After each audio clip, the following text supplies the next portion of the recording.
哎，娟子，来喝碗莲子羹吧，我下午刚熬的。好嘞，好嘞，好嘞。大哥，味道怎么样啊？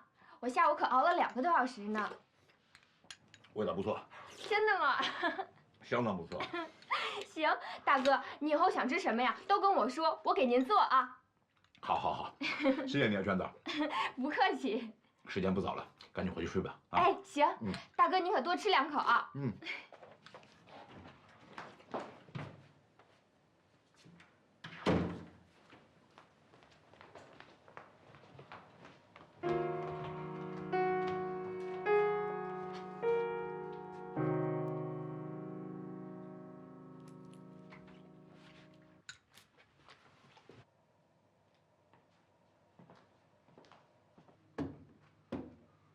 哎，聪儿，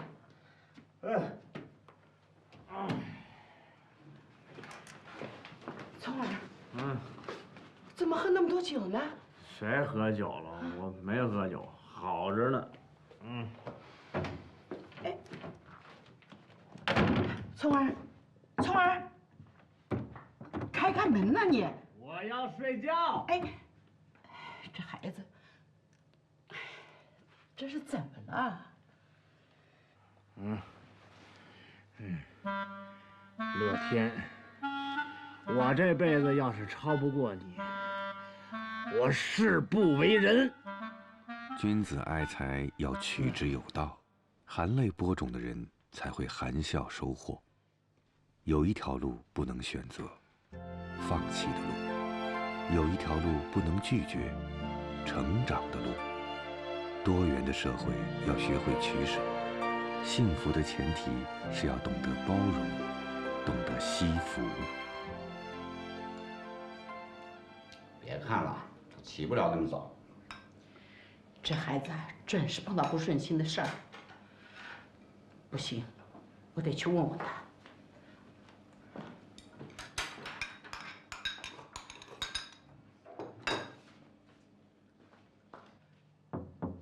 聪儿，聪儿，哟，出去了。不知道又瞎折腾什么呢？真的，我就一个条件，就是要找有钱的。你想找多有钱的呢？下限1000万，没有上限。其他的条件呢？没有其他条件，只要有钱，我嫁给谁都行。那样的话，我倒是有一个合适的可以介绍给你的。是吗？多大年纪？长得怎么样？你看嘛，你不是说没有其他条件吗？要是能搂草打兔子，年纪轻，长得又帅，当然更好。那样的话，我的库存好像就不够了噻。那就算了。哎，那你说的那个人有多少钱？你要多少钱，就有多少钱。是吗？那我成了银行的提款机了。提款机还有一个取款的上限啊。像你这种情况，只能嫁给银行的保险柜，那里面全是真金白银，没有上限的。你耍我？我没有耍你，姑娘。爱钱的女人我见过很多，再离谱的，她也有一个年龄上的上限的。像你这样，只要钱，其他不限，那只有把你介绍给银行的保险柜了噻。骗子！你们在网上做的广告全是骗人的，还说什么梦想有多大就能帮你实现多大，根本就是胡扯。我们没有胡扯呀，你有一个梦想，我们帮你实现了，这就是我们给你找到最匹配你的要求的对象噻。你仔细想哈，哎，是不是这个概念噻？那可不是一系列的事儿噻。意思全对。哦，对个屁！一群神经病，见鬼去吧！你慢走哦。Hi, good morning, everybody。珊珊，你才来，是定了。怎么了？你的老板来得比你早。真的噻？是噻。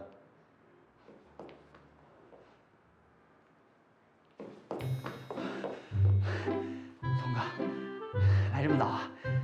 我平时都挺早的，今天有点堵车。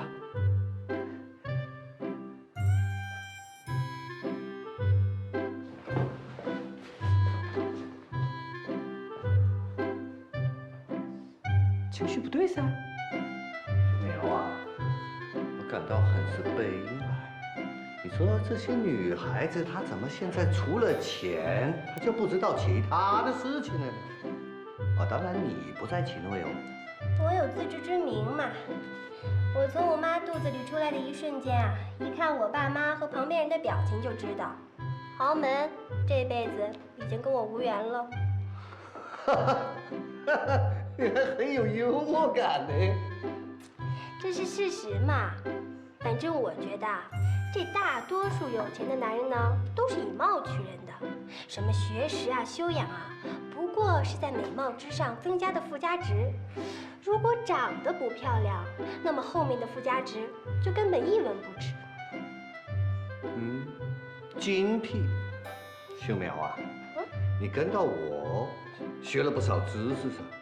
我要是长得像金喜善或者全智贤，那我都不用想，有钱人就会主动来找我的。可是像我这个样子，如果不出意外的话，也就是找一个和我收入差不多、年纪差不多的男生。不过这也没什么不好的呀，难道嫁给有钱人就一定幸福吗？这话是正解啊，金钱和幸福不能成为正比。可是他们都是不明白这个道理噻。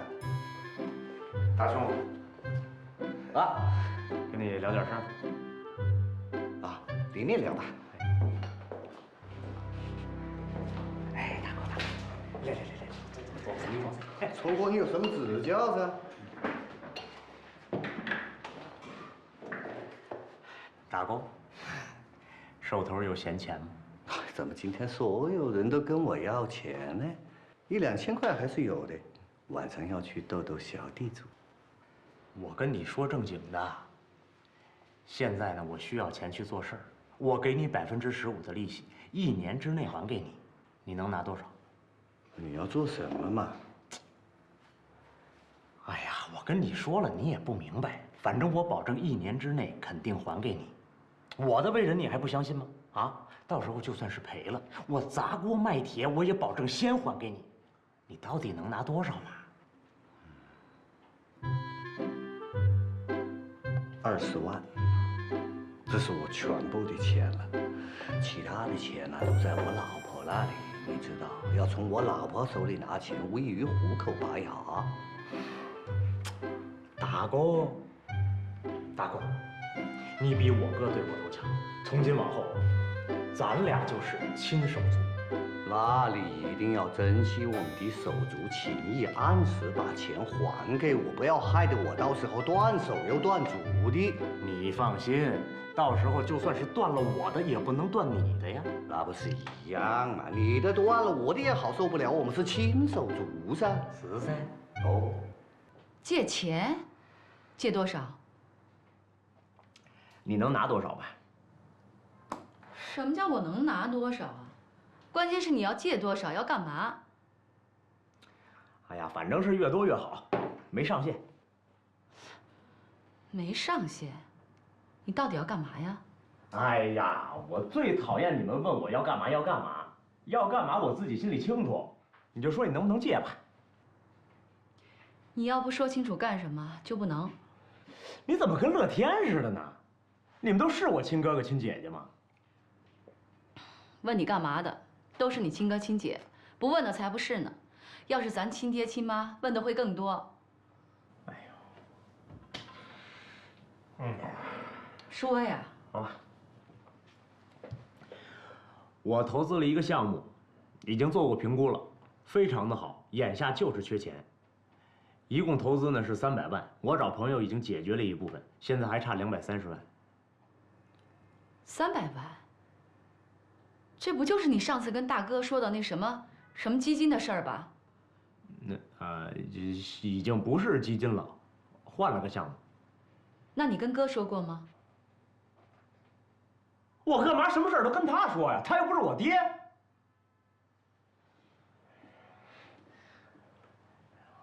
这是咱俩之间的事儿，对吧？我找你借钱呢，那是因为我信任你，你就说你能不能借吧。你必须把这个项目从头到尾完完整整给我说清楚，否则我不借。我看出来了，你跟乐天可真是亲兄妹呀。看来我是抱来的。哎。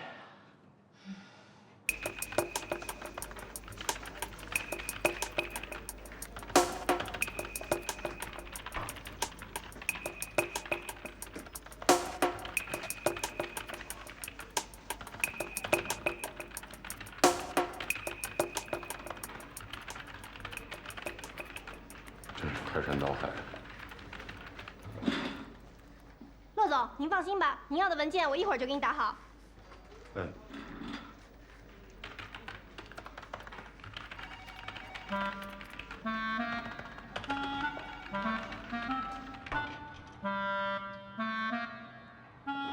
风驰电掣加排山倒海的，每天都吃什么呢？都是。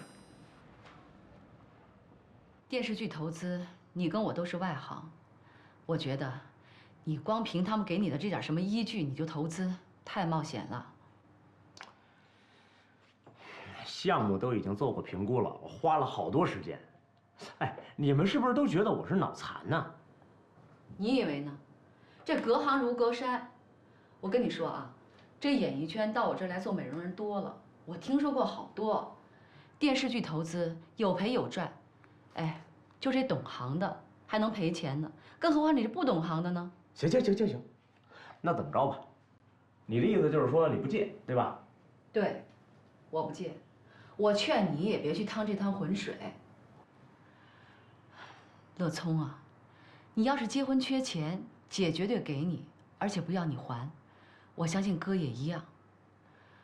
我理解这事儿，哥为什么不帮你，我也不能帮你。 哼，算了，你们都算什么亲兄弟姐妹啊？啊，连个普通朋友都不如。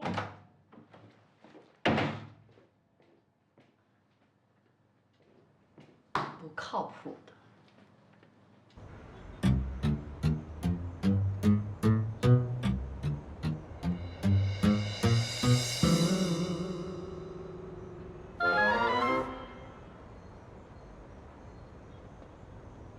依依，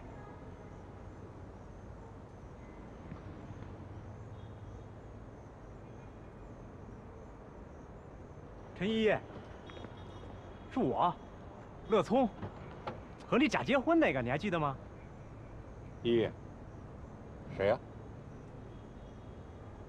不好意思，你认错人了。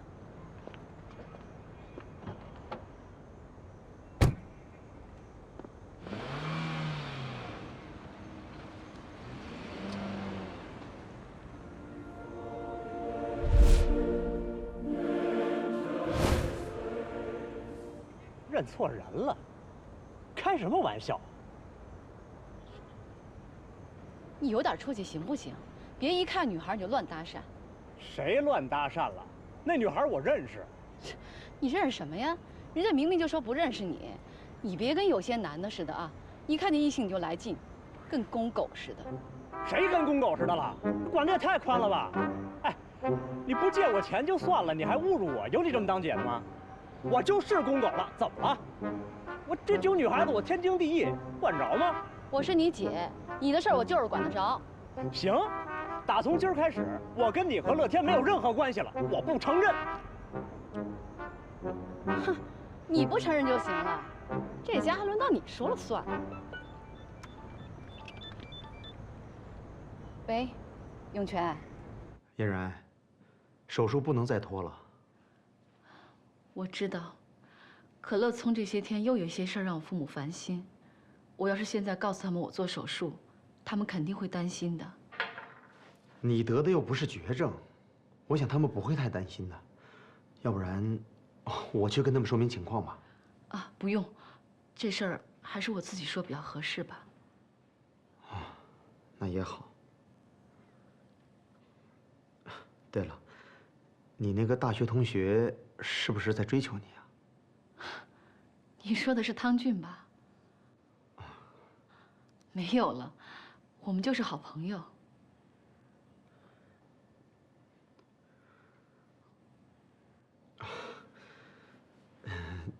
自打那天看见他，这些日子我心里一直感到很不安。我真的怕你再喜欢上别人。其实，我真的不值得你这么挂心的。不，嫣然，和你分开这些日子，我想了很多很多。我觉得，爱一个人才是最幸福的，哪怕明明知道对方不爱自己。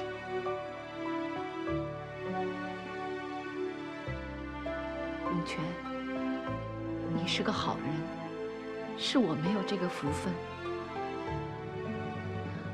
我的人生就是一场彻头彻尾的失败。陈子健伤我太深了，我真的不知道我还有没有爱的能力。嫣然，你心里不要有那么大压力，我也不希望你心里有那么大压力。如果我们还有缘分的话，我真的想平平静静的和你走完后半生。我要把你失去的都弥补回来。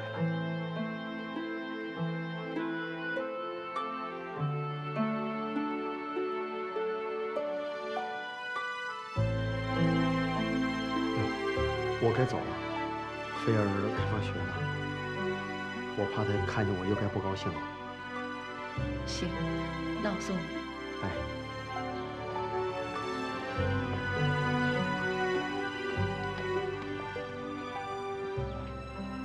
别送了，回去休息吧。行，那你走吧。有事儿打电话。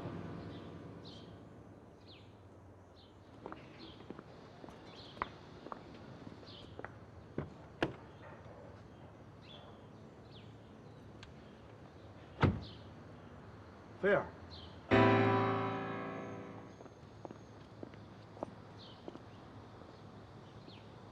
菲儿，你怎么又来了？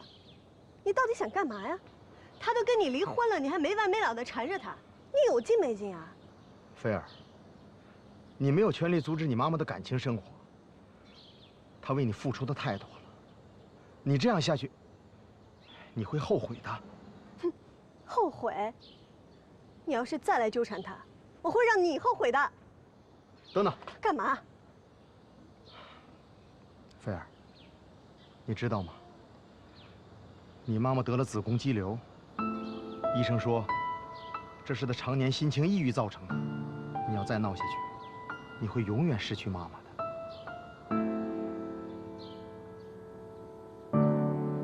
子宫肌瘤，这件事情林总处理就可以了。没必要再给我打电话。对。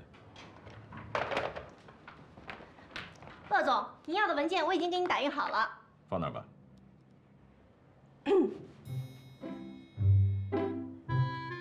怎么了？又有话要说？乐总，有句话憋在我心里很久了。好啊，说吧。乐总，您是我见过最有修养和最有包容心的男人。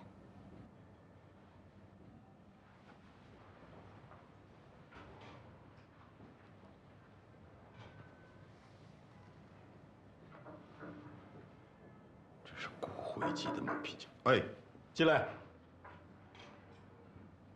乐总。哎，小夏。您忙吗？啊，不忙，什么事儿？您看看，这个是罗总那个项目的一些宣传文案。这个林总看过了吗？都看过了，也让我给您一份。好，我会抓紧时间看的。对了，您还记得上次影视公司那个林总吗？记得，怎么了？他给我打了一电话，说弄了一私人派对，让我去参加，也让我邀请您。哎呀，我就知道您不愿意应酬，我给他回了吧。其实这种派对我以前也去过，都是邀请一些企业家，他们拍戏需要融资。这样吧，小夏，我觉得人家对我们挺好的，不去也没有道理，干脆去点个卯。您啊，真是个厚道人。嘿，你什么时候也学会夸人了？我有夸您吗？我说的都是实话。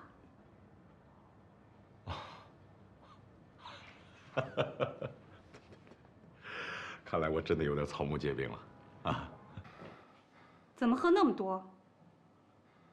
怎么了？我怎么就不能喝成这样？你平时可以在外面应酬，我为什么就不可以？拿着。行了，你别撒酒疯了，把孩子都吵醒了。哦，我们还有孩子是吧？哎，我就奇了怪了。你那么看不上我，我们怎么会有孩子呢？啊？你够了没有？啊！松手！睡觉。你别拉我，我不。你们轻点，轻点，我能走。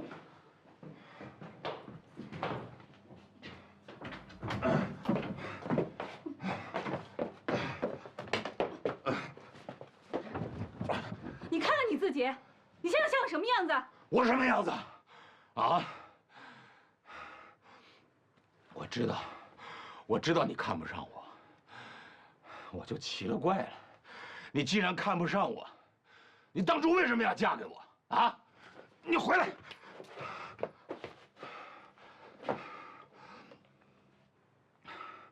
我问你，结婚10几年了，啊？你从来没跟我说过一句话，你爱过我。怎么了？啊？你告诉我，你到底爱没爱过我？我要搞明白。我明天一早还要上班，我没有功夫听你这个酒鬼说些鬼话。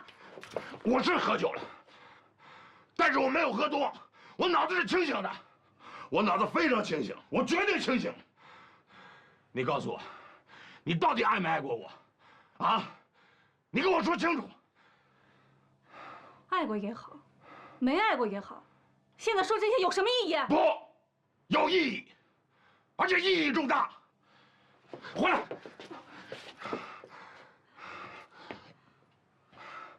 你告诉我，你到底爱没爱过我？啊？你从来就没跟我说过你爱我，我让你说一句你爱我就这么难吗？啊？你跟我离婚为什么说的那么痛快？啊？你告诉我，你到底爱没爱过我？你跟我说实话。你这个神经病！什么神经？你告诉我！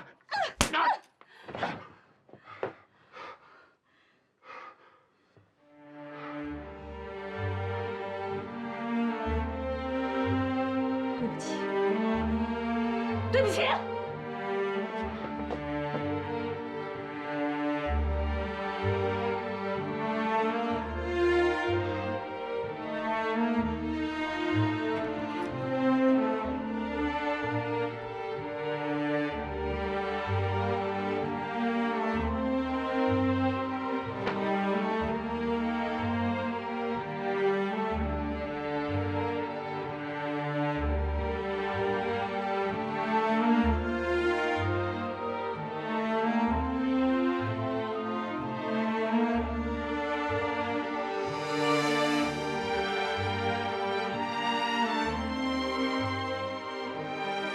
当爱情随着岁月被抽丝剥茧之后，支撑婚姻的只剩下脆弱的责任。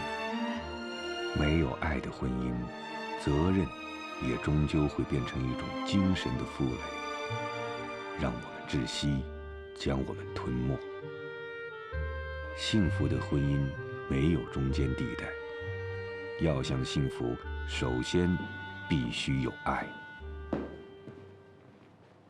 我们谈谈吧。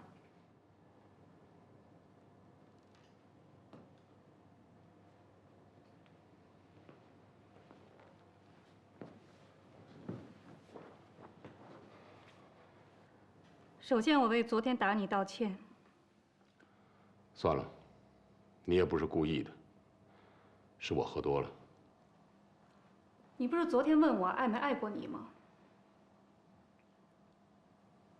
我们谈恋爱的时候，我刚失恋，那是我的初恋。现在想起来，也许那不是真正的爱情，但是我当时觉得我是爱他的。在我伤心的时候，我遇到了你，你对我很好，我也知道你会是一个体贴的丈夫，连我的父母也这么认为。但我不知道那算不算是爱。后来我们结婚了，你很宠我，凡事都谦让着我，我觉得挺好。可是也没有仔细分析过我是不是爱你。这么分析都分析不出来，那就不是爱呗。那你爱我吗？我当然爱过你，否则的话我不会跟你结婚的。那个时候我一天见不到你，我就会很想你。我知道那就是爱情。那现在呢？现在这么费劲都说不出来，那就是不爱了呗。我也没这么说。怎么说都是一个意思。结婚10几年了，还在爱不爱的问题上纠缠，有意思吗？有这个必要吗？爱又如何？不爱又如何？关键是我们的日子还能不能过下去？那你是怎么想的？我觉得我没变，是你变了。我变了？我怎么变的？从一开始你就对我很好，体贴入微，这点你没变。可是你现在比以前对我的要求越来越多了，这让我不舒服，没法接受。我对你都要求什么了？你会要求我多照顾孩子，下班早回家，尽量减少工作应酬。你甚至要我讨好你们的家人，这都让我很有压力。我这些要求过分吗？不算过分，一般男人都这样。可是我不希望我的丈夫是这样。那你希望我怎么样？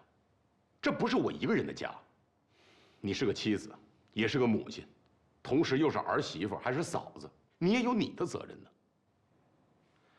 是一开始我的事业做得没有这么大，我可以把所有的家务活全包揽了，可现在我也力不从心呢。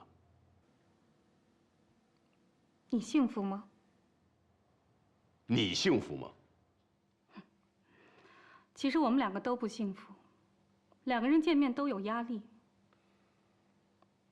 我觉得我们现在的婚姻很虚伪。你不说话就是默认。我觉得这不是我理想中的生活，你也一样。昨天我看到你喝多酒的样子，我觉得接下来我们的争吵会越来越多，对对方的不满也会越来越多。我不想每天辛苦工作之后回到家里心情还那么沉重。所以，我们与其这么委屈地活在一份已经死亡的婚姻里，还不如给对方放生呢。看来你真的想离婚了。难道你不想吗？这是我的想法，可我也替你说出了心里话。我了解男人，别的方面就不说了，就说夫妻生活吧。这点也是你一直耿耿于怀的。都说女人30、40岁如狼似虎，可我恰恰没有这种感觉。说实话，我对那种需求是越来越少，甚至开始厌烦那些东西。我知道，这是你最不满意的地方。你不是那种出去乱来的人，我也不是那种睁一只眼闭一只眼的女人。所以这样下去，对你是不人道的。那难道你就觉得这样是正常的吗？啊？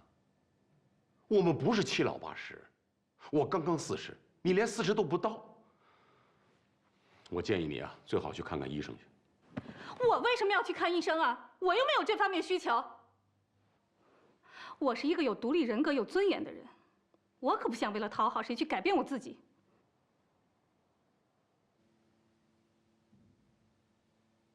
你不用这么看着我。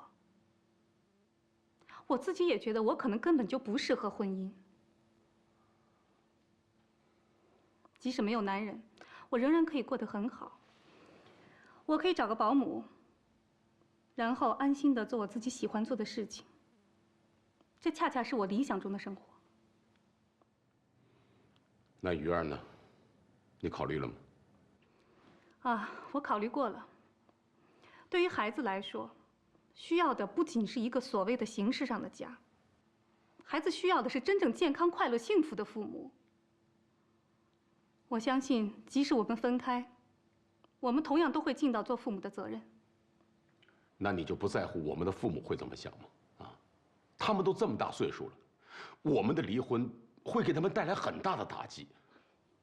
你总是在乎别人的看法，所以你从来都不快乐。你自己的日子又不是别人替你过的。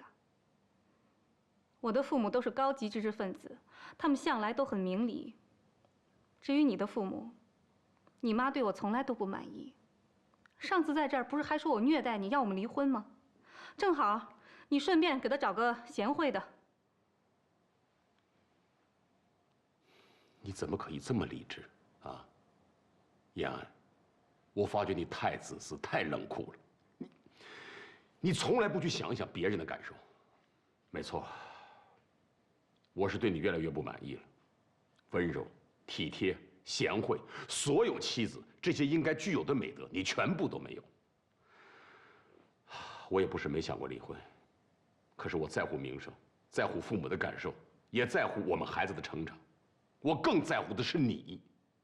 我们毕竟结婚10几年了，就算是没有爱情，还有亲情，有友情吧？啊？我会担心你的后半生，担心你离开我会不会幸福。可你呢？你什么都无所谓。你谈起离婚来，就好像是在谈别人的事情。因为我没有你那么虚伪。维持一个不幸福的婚姻本身就是不道德，而你还要找那么多托词来粉饰自己，有意思吗？互相不爱了，不欣赏了，为什么还要在一起？你刚刚说了那么多责任，既然婚姻已经不能维持，放手也是一种责任。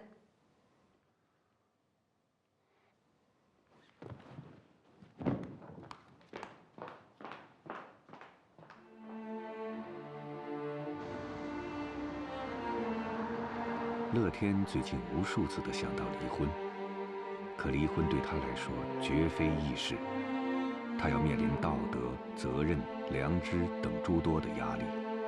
延安竟然这么轻易就可以全部放下，这让他感到茫然和恐惧。由此，他解开了困扰在他心里10几年的疑问：延安从来就没有爱过他。只有一个心中已经无爱的人，才会这么洒脱地去面对一段婚姻的解体。他不由得悲从心来。延安属于那类相对特殊的女性群体，她们不仅不需要依附男人，甚至还有超出男人的能力、坚韧和自信。男人与女人之间，只有合适与不合适，喜爱与不喜爱。再高明的裁判也无法公正的评判，可我们永远都不可能知道，前面等待我们的又是怎样的考验。你们在干什么？你们太过分了！我来给你介绍一下，这是我的 mother， 这是我男朋友 Jack。你男朋友 ？Hello, mother. I'm Jack。怎么了？很奇怪吗？我17岁了，有个男朋友很正常吧？是呀，阿姨，你说现在的初中生都开始谈恋爱了，像菲儿这样的忒晚了。你们，你不是要结婚了吗？那你以后就得去照顾我那个回国的后爸了。我找个男朋友照顾我也很正常啊，是吧，杰克？是啊，你说我爸妈也不在一起了，以后啊，就咱俩相依为命了啊，是吧？走吧，吃饭去。吃什么呀？你想请我吃什么？中餐西餐随便你。等等，过来，给我过来！哎呀，你先走吧，我跟我女儿有话要说。菲儿，这……你先走吧，我回头给你电话。啊，哎，得了，过来。哎，你干嘛？你坐那儿。哎呀，弄破了你伤口，我可不负责啊。说，你这又饰演的哪一出啊？什么哪一出啊？我就是交了一个男朋友而已啊。杰可是吹小号的，追了我好久，我都没答应呢。你不是要结婚了吗？那我找个男朋友照顾我，咱俩扯平了，以后谁也不用照顾谁。你又在威胁我是不是？什么叫威胁呀？我就是正式的交了一个男朋友，有什么好稀奇的？你才17岁，你着急谈什么恋爱呀？你懂什么叫恋爱吗？什么谈恋爱？你土不土啊？这叫感情实习，重在参与和体验，完全不用当真的。省得以后像你那样，早早的就在感情上折了跟头，还要替我操一辈子的心。我这是在孝顺你，你看不出来吗？我知道，你们90后尽是一些乱七八糟的理论，但是在我这儿行不通。那什么杰克，整个一外星人，你以后要是再跟他在一块儿，我绝对不允许。不信你就试试。我可以答应你，我不跟杰克来了，但是你也要答应我，不许跟郑永全结婚。我就知道你又是冲着我来的。你既然懂得那么多大理论，17岁就应该谈恋爱，那你妈作为一个38岁的女人结婚，就更是天经地义。至于你接不接受，那是你的事儿。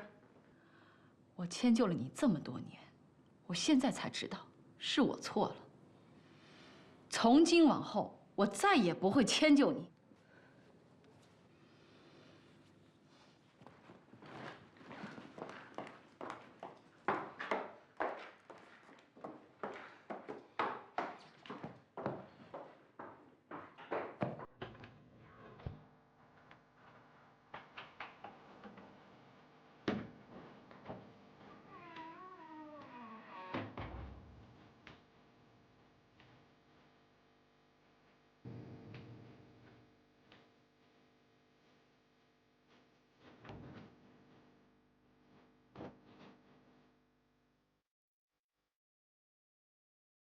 依依，你没事吧？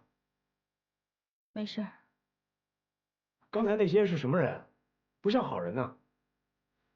他的人。他的人？谁呀？哦，那个老头的人是吧？他们要干什么？还能干嘛？威胁我呗。威胁你？他们为什么要威胁你？52岁。母亲就去世了，我是爸爸一手把我带大的。15岁的时候，爸爸娶了后妈。表面上我们都还可以，可其实在心里，我们都没有真正接纳对方。为了想早点离开这个家，我16岁就考上旅游学校。那个时候，爸爸每个星期都会来看我，可是在我心里，我已经是一个没有家的人了。17岁的时候，我去酒店实习，也开始了我12年的噩梦。那个时候，有一个香港人在酒店长期包住一间套房，我经常去帮他打扫房间。有一天，我帮他打扫完房间，他非要请我喝饮料，我以为他是好心，可谁想到他在饮料里下了药。等我醒来的时候，已经……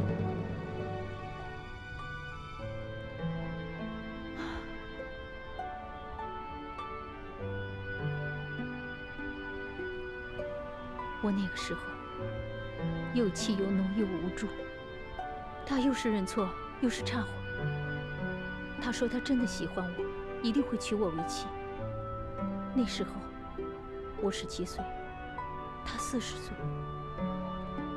他就是那个被警察带走的混蛋吧？没错。其实故事也很老套。后来他对我一直不错，我也就一心想嫁给他。可是他总是找各种理由托辞。直到我怀孕以后，我才知道，原来他是有老婆孩子的。我打掉孩子离开他。他为了弥补我，出钱让我去法国留学。在法国，我调整了心态，重新开始生活，也试着去交男朋友，可每一次都无疾而终。最后我才知道，都是他从中阻挠。他告诉我，这辈子除了他，谁也别想得到我。我不服输，试了很多次，但最终都是徒劳的。他有钱有势，又有黑道背景，我根本就不是他的对手。就这样，我做了他12年的地下情人。他虽然还是继续找别的女人，但始终都不肯放过我。我不甘心，我决定要把逝去的青春和尊严全部夺回来。后来，他的生意扩展到内地，我觉得这是个好机会，就主动跟他学做生意。我就这样一步一步地掌握了他的犯罪证据，最终将他送进监狱。但是我知道，他是不会放过我的，所以我选择了自杀。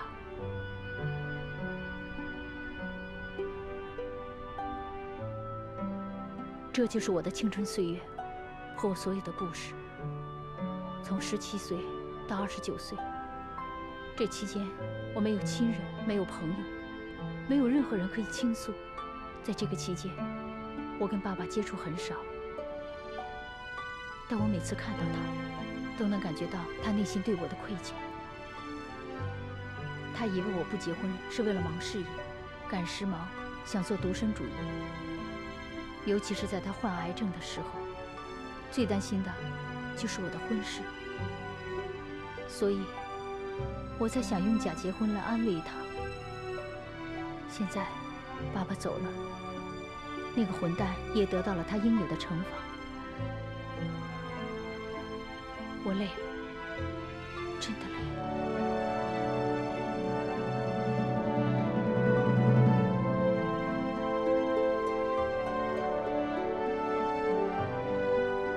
我理解，真的，依依，相信我，我全都理解。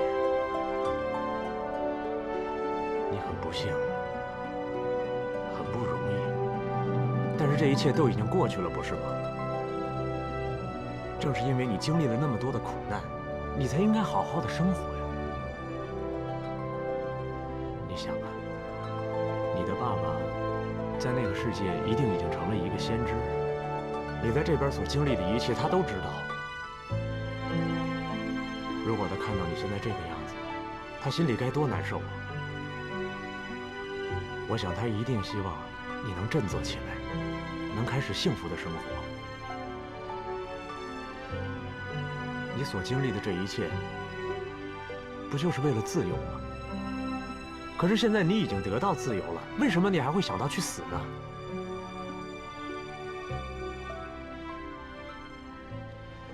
那些人没什么可怕的。不，你不了解他。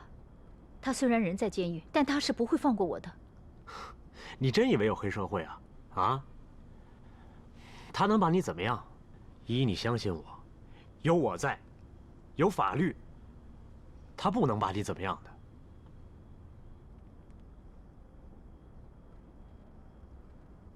谢谢你。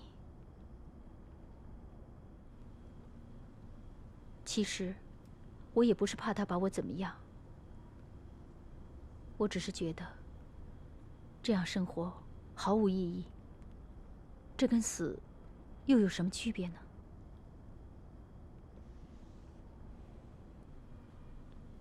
依依，我那天看到你在墓地，我看到了你对你父亲有多么内疚。不错，你是用假婚礼欺骗了他，可正是因为这样，你才应该带着你生活中的真新郎去实现对他的承诺呀。这才是你生活中的目标跟意义呀。真新郎，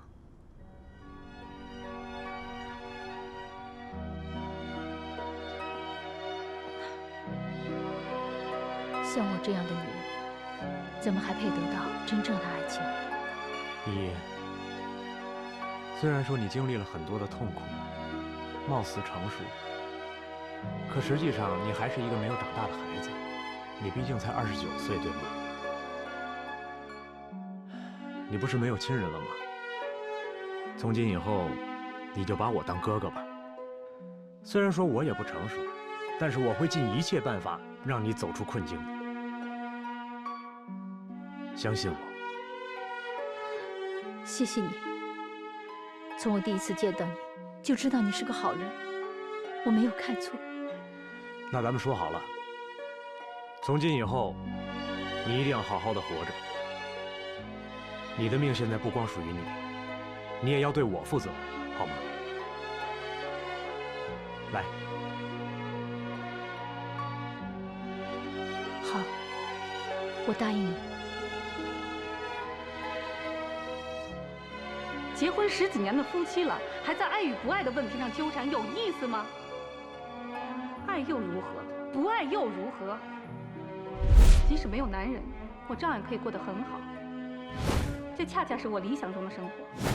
我们与其这么委屈地活在一份已经死亡的婚姻里，还不如给对方放生呢。因为我没有你那么虚伪。维持一个不幸福的婚姻本身就是不道德。既然婚姻已经不能维持，放手也是一种责任。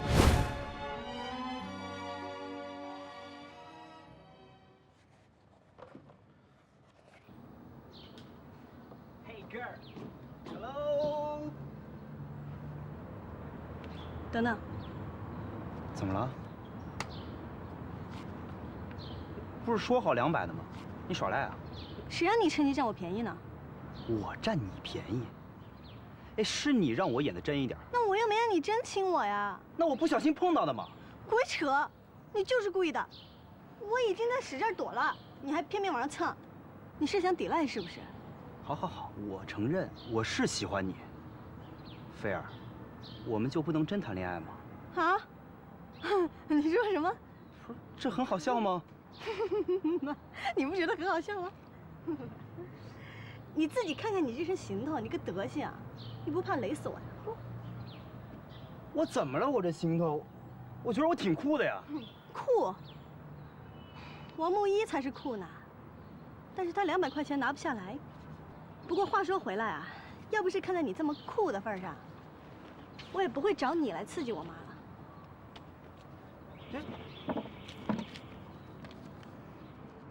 延安又要离婚，好事儿。嫣然，行，我不带情绪。哥，延安是不是在外面有人了？没有。你怎么知道就没有？以女人的个性，就算是婚姻再不幸福，冲着孩子她都得维持。她这么3番5次的闹离婚，她要是外面没人，我看根本都说不通。我相信不是因为是外遇。延安这个女人跟别的女人她不一样，她太自我了，她。什么自我呀？根本就是自私。离就离呗，反正我看就是好事儿。你跟他在一块儿，根本就是活受罪。唉，毕竟是10几年的夫妻了，我们还有余儿。况且这事要是让爸妈知道了，那还得了啊？爸妈是希望你们幸福，你以为爸妈不知道你过的是什么日子啊？更何况，咱妈本来就希望你们能离婚。像你这种情况，要是换了别人，早就离了。延安这么闹腾，我看呢，你正好就坡下驴，反正我觉得挺好。可事情不是你想的那么简单。延安现在想要余儿的抚养权。你像延安这种一天到晚不着家的，就是余儿的抚养权给了他又怎么样呢？还不是你带着？这都不是问题，到时候爸妈带着不就完了吗？可是，什么那么多可是呢？你就告诉我一句话吧，你跟延安在一起幸福吗？说实话，不幸福。这不就得了？哥，你都40了，以前的几10年你都是给别人活的，那后面这几十年，你能不能给你自己活呀？哥，我知道，以你这性格，让你离婚确实不容易。可这不是你要离婚，是延安非要坚决离不可。你要是还这么拖着，他会更看不起你的。算了，我看这事儿就交给我来办吧。交给你？对，我去跟延安谈谈，如果他还是这态度，你就别磨磨唧唧的继续受罪了。爸妈那边也交给我了，你放心，我保证帮你扫除一切后顾之忧。行了，这事儿就这么说定了。严总再见。严总再见。再见。再见。嫂子，有空吗？这次你跟我哥离婚是当真的？是。为什么？我想你哥把我的话，应该都告诉你了吧？没错，但我想听点别的。什么意思啊？我哥没什么对不起你的吧？没有。那你也没什么对不起我哥的。你什么意思啊？你别误会，上次你提出离婚就被我爸妈给挡过去了，这次也未必那么容易，这也是我哥最大的顾虑。所以啊，我必须做一个全面的了解，好帮你们呢。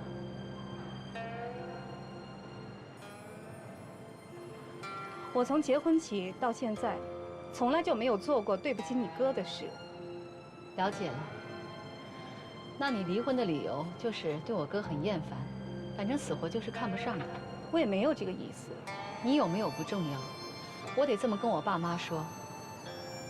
他们要是知道你们离婚有任何回旋的余地，你们都别想离。以你对我父母的了解，我这么说没有危言耸听吧？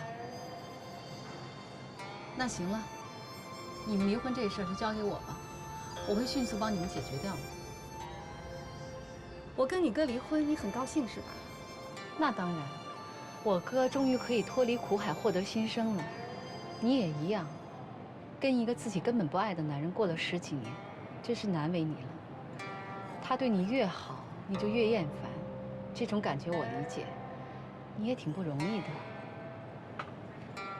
你没有资格评判我们的感情，但是我相信你能够把这件事情处理好，因为结婚离婚的事情，你最在行。不，我比你可差得远了。我第一任丈夫是意外死亡，是法律帮我们解除的婚约。第2次是周永全提出的离婚，不是我。所以啊，我不过就是个手无缚鸡之力的弱女子，你可就不同了。你是女人中的翘楚，一个亿万身家的丈夫，每天在家里给你当牛做马，还要遭你白眼，听你数落。你视金钱如粪土，视丈夫的艰辛如鞋履，一切唯你独大。你绝对是新时代女性的楷模，嫂子，我真是由衷的敬佩你。哦，对了，这应该是我最后一次叫你嫂子。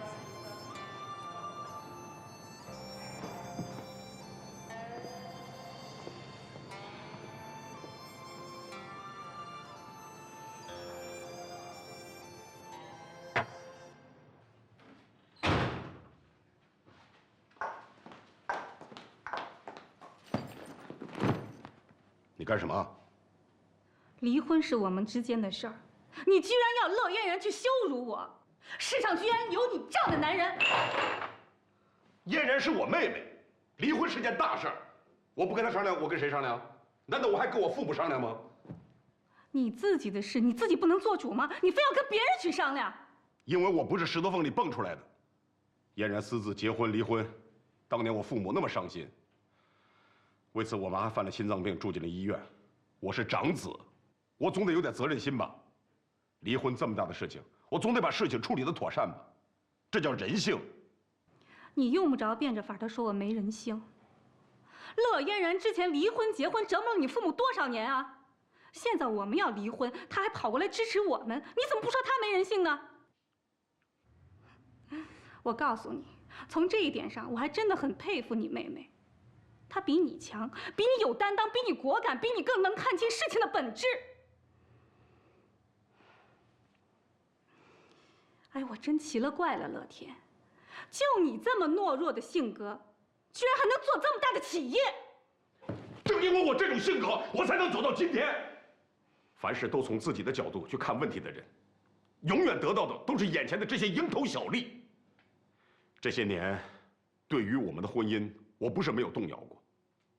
但是，我之所以犹犹豫豫、优柔寡断，正因为我还怀念我们的青春，我们相互扶持走过的岁月。至少在我看来，我们还曾经有过一段美好的回忆。正是因为这些，才支撑着我对你的忠诚。好，你不是想离婚吗？我同意，现在就离，马上离。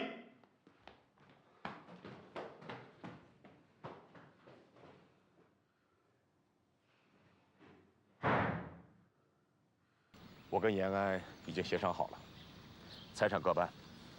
他先出去找房子，在房子没有找到之前，暂时先住在我这儿。于二的事情我没有让步，在法律上归我。他要是想于二了，可以随时把他接过去，时间不限。哼，他倒一点没吃亏，现在不仅成了单身富婆，还可以过自己想过的生活，还真不错。我是希望他能过得好一些，这样的话，我心里也会好过。你还真是个好人。毕竟是10几年夫妻了，既然到了这一步，还计较什么呢？其实我很清楚。延安他最大的问题就是不爱我，这是我跟他在一起不幸福的最大根源。你还知道，我都不敢说，怕你受刺激。什么刺激不刺激的？事实就是这样嘛，我干嘛要骗自己呢？她这种女人我见多了，其实她谁都不爱，就爱她自己。你们什么时候办手续啊？在他搬出去之前吧。他现在主要的是做他父母的工作，我也不希望他父母在不知情的情况下，我跟他就把手续给办了，这样的话，他父母肯定会伤心的。现在我怎么跟咱爸妈讲呢？这你放心，我来想办法。你就这么有把握？当然了，人延安都说了，在结婚、离婚这种问题上，我最有经验。行了，交给我了。爸。哦，闺女回来了。哎，嫣然回来了。妈，我做晚饭啊。哎，你行了，身体刚好点的，多加小心，别没事人似的到处乱跑乱蹦。走路轻点儿，别又把伤口挣开了。哎呀，早就长死了。啊。我最近去我哥那儿了。他怎么样？怎么唉声叹气的呢？我看我哥这婚啊，还是离了得了，根本过的不是人过的日子。这又怎么了？他们家不是找了个保姆吗？让延安给辞了。哎，现在啊，所有的家务又全落我哥一人头上了。人延安还这不满意那不满意的，我实在是看不下去了。一个大男人，这在家里一点地位都没有，过得跟童养媳似的。这延安又来劲儿了，这可不行，我得好好去教训教训他。你能天天过去？那怎么的？要不就离了。行了行了，以后啊，乐天的事儿你们都少掺和，越掺和越乱。他要真过不下去，还能忍到今天？嗨，我哥那性格您还不知道，从小就忍辱负重的，打掉了牙齿都往肚子里咽。其实啊，他自己都早不想过了，就是怕你们操心，才一直忍着的。还真是的，你说说看，你们3个，就你哥最不像我生的，还说什么兵熊熊一个，将熊熊一窝。哎，你说我和你爸2个统帅，哪个是好惹的？怎么偏生出这么个不争气的儿子，真是窝火。你还真想让他们离啊？那不离还能怎么着啊？这日子还过个什么劲儿啊？闭嘴！有你这样的妹妹吗？你想人人都跟你一样，想结就结，想离就离，像话。你们就眼看着我哥过这种生不如死的日子，你们就不心疼啊？哟，我这都恨得牙根直痒痒。你说说看，乐天这么个大男人，怎么就这么怕老婆呢？根儿在你那儿呢，我还不是怕了你一辈子。你那是假怕，可乐天是真怕。就是啊，我看着我哥那样，我是真心疼。我发现他神情恍惚的，我担心他这样下去一定会得忧郁症的。什么？忧郁症？是啊，你以为现在得忧郁症的人还少啊？像我哥这样常年心情压抑的，最容易得忧郁症了。啊，你们还不知道吧？那得了忧郁症，最后的结果他就是跳楼。只有跳楼，他心里才能得到解脱。那真是太可怕了，这怎么办？我们得赶紧想想办法。危言耸听，看着你妈这阵子没犯心脏病，你心里急是不是？什么情况？好，我不说了，我做饭。不要，你身体刚好，我去做饭。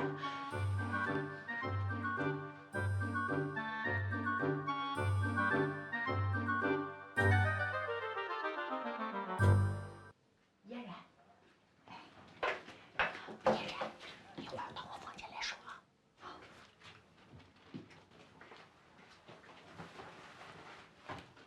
不行，这样下去绝对不行。是啊，妈，我告诉你，我哥都得了前列腺炎了。是吗？怎么回事？就是夫妻常年没夫妻生活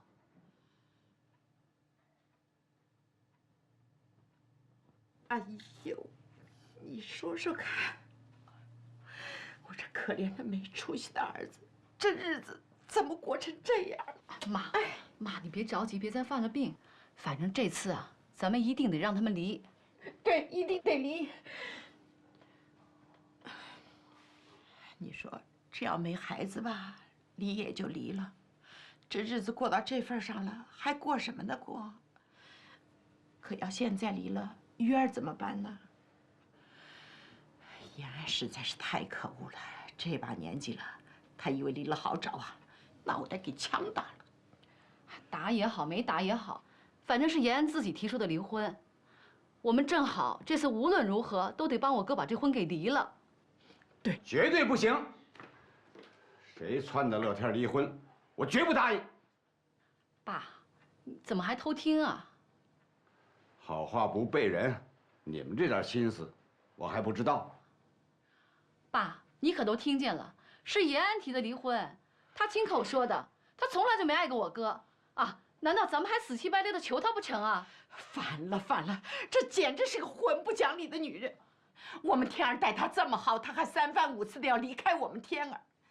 哎呦，我怎么像吃了个苍蝇似的？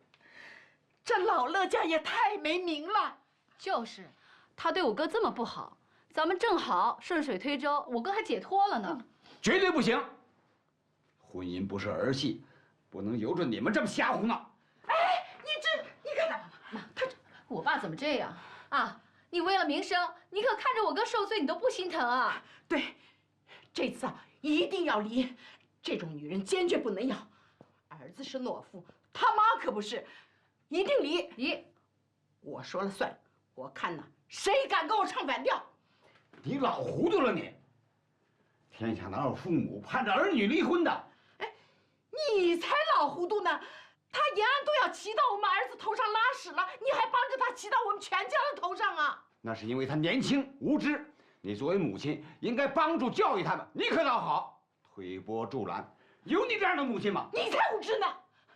你说说看，他们要是过得幸福，我能让他们离吗？那明明是不幸福的婚姻嘛！日子都过到这样了，你还要他们维持那个虚假繁荣啊？你这就叫封建专制。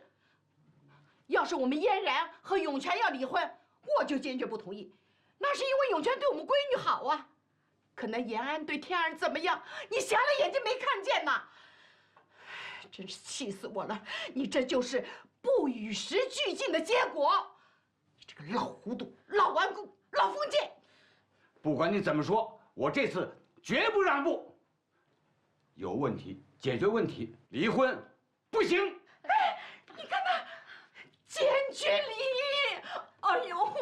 说他这个老封建老顽固，哎呦，真是气死我了，气死我了！妈，千万别生气，妈，哎，你消消气，咱们有事，咱慢慢商量。嫣然，哎，妈，妈，真受不了了，妈。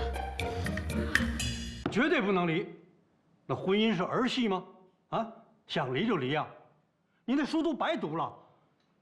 是啊，小安，乐天也没做什么对不起你的事，你怎么就突然想离婚呢？外遇只是一种形式，如果两个人在一起不幸福，外遇是迟早的事儿。你这是身在福中不知福。现在像乐天这样的丈夫还有几个呀？是啊，乐天这么多年对你、对我们、对孩子，那都是实心实意的，你还有什么不知足的呢？我们的精神世界没法沟通，我们的婚姻已经同床异梦，为什么非要在一起啊？就为了名声？我不在乎。你们也都是高级知识分子，我希望你们能够通情达理。不通情达理的是你，你呀，你太自私了。你以为婚姻就是你们两个人的事儿吗？根本就不是。如果你们离婚了，鱼儿将会在一个破碎的家庭里成长，而且乐天的父母也会在精神上受到很大的打击。你这个孩子呀，从小到大就只想着自己。我只想着自己有什么错呀？我自己的日子又不是别人替我过的。难道只有牺牲才是美德吗？婚姻里牺牲的越多，得到的就越少，尤其是女人。我不想做那种世俗的懦弱的女人，我有什么错呀？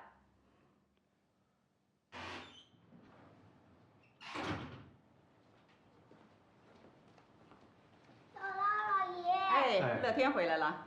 爸妈，鱼儿，你先自己上楼玩一会儿，老爷要跟爸爸妈妈说说话啊。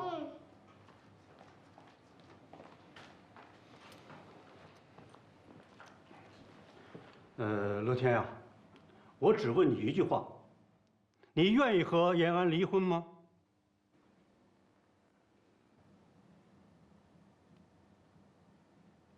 你说呀，我们不是谈好了吗？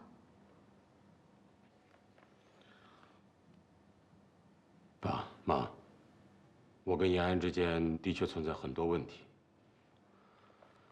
还是离了吧。糊涂啊！你们太糊涂了，你们会为你们的轻率付出代价的。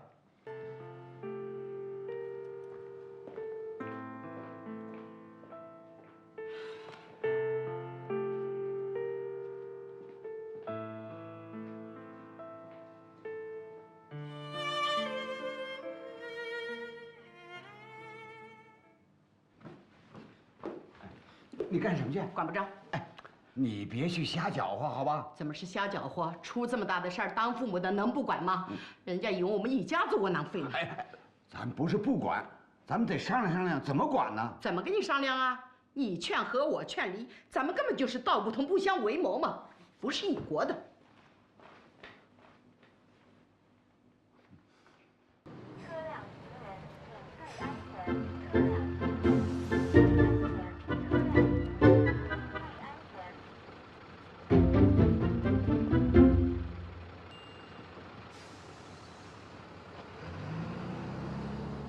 看着吧，下一波该轮到你父母了。你决定离婚的时候就应该想到的，他们肯定是要掺和的。哎，这孩子怎么还跟老年人抢位置？这座位上写你名字了吗？怎么说话的？你们家没老人吗？你们家没儿孙吗？我已经在班上站了10个小时了。您不就60多吗？又不是7老80，身体要多磨练才能长命百岁。哼，现在这年轻人就这公德心啊！啊，你不知道什么叫尊老爱幼是不是？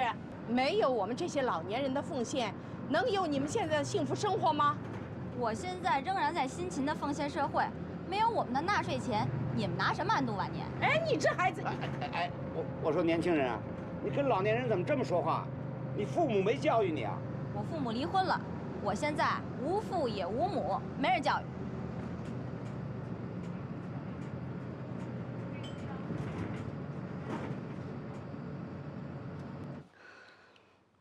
不行，我不能再受任何人的摆布了。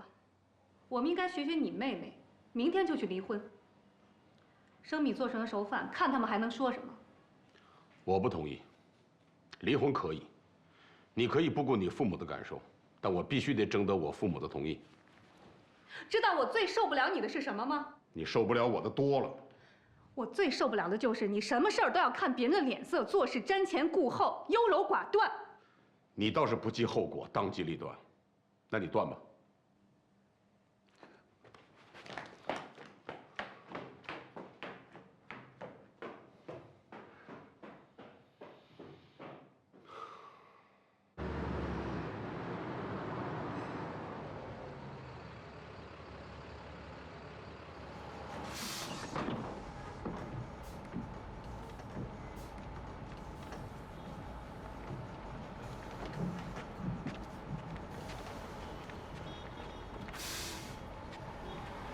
看见没有，父母离婚，孩子长大就这样。你不希望你鱼儿长大也这样吧？这父母不离婚，孩子就个个好样的，不用你操心，鱼儿我会教育好的。你这个人啊，办什么事儿就这么极端。哎，你是我粉丝啊，老跟着我干嘛？走远一点，不想看见。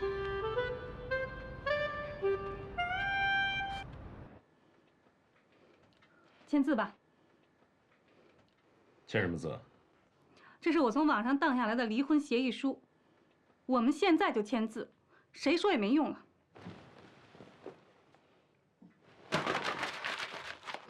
你干什么？你放心，我绝对不会赖着不签的，但我绝对不会对我的父母做先斩后奏的事儿。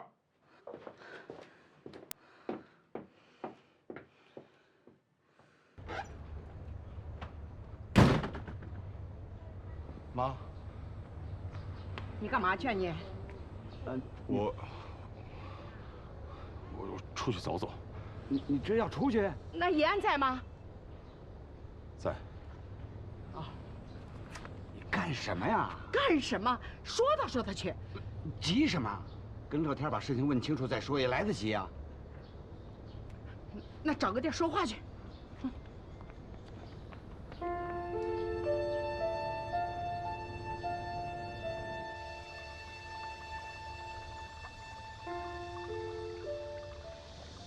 你让我说你什么好哦？这么多年做牛做马的，到头来让他给弄下课了，你还有点出息没有？妈，也没你说的那么严重。其实我跟延安离婚呢，没准是好事儿。好什么好啊？10几年的夫妻说离就离啊，小孩过家家呢。误导什么误导？天儿，跟妈说实话，你到底想不想离？一开始是延安想离。你说现在闹成这个样子了，我觉得也没多大意思。什么有意思？啊？什么有意思啊？你们有什么解决不了的问题啊？如果因为工作忙，鱼儿没人管，我来管，有什么解决不了的问题？是，没有什么具体的问题，主要是我们俩性格不合吧。性格不合那就不是问题。我跟你妈性格就不合，怎么样？40年了，还不是过得好好的？关键问题在于求同存异。你不会啊？我教你。教什么教？哎，是天儿的问题吗？他延安什么德行，你又不是不知道。哦，再教下去，我们儿子得把延安当王母娘娘一样的供起来了。现在既然延安想离，天儿也不反对，我看这问题就没什么可协调的了。我做主，离。你冷静点好不好？跟谁结婚，他也不能天天过年；跟谁结婚，最后他还是锅碗瓢盆。哼。野花再香，它有毒；家花再平淡，它能带来满园香。哟，还拽起新词儿来了哈！好像我们天儿有什么对不起延安似的，好像他有外遇。我告诉你，天儿可没有一丝一毫的错，是他延安自己欺人太甚。你想过没有？乐天真离了婚，于燕会埋怨他一辈子，他的员工会看不起他，他的生意伙伴不信任他。乐天是个善良孩子，真要离了，他会自责愧疚一辈子。冷静点吧，别那么意气用事。好，照你这么说，我们天儿他就该委委曲求全了啊！你就不管儿子他受苦受难受气，你就管那些虚名啊你！我不是那意思，我是说他们没有根本解决不了的问题。你跟嫣然一天煽乎让他离婚，对乐天有什么好？我跟嫣然煽乎什么了？哎呀，爸妈，你们别再争了好不好？你们能不能听听我的想法？儿子，你说啊！我现在很疲惫，真的，我非常疲惫。我跟嫣然在一起啊，本来就不幸福，现在又闹成这个样子。就算是我们俩能在一起，那以后一点意思都没有。我求求你们，让我离了吧！我求你们了。听见没有？听见没有？这才是我儿子的心声。你要是再把你的意见强加给他，你就是自私自利，你就是没有人性你。行，离。我可把话说在头里啊，乐天，你听着，你要真离了婚，你会后悔一辈子。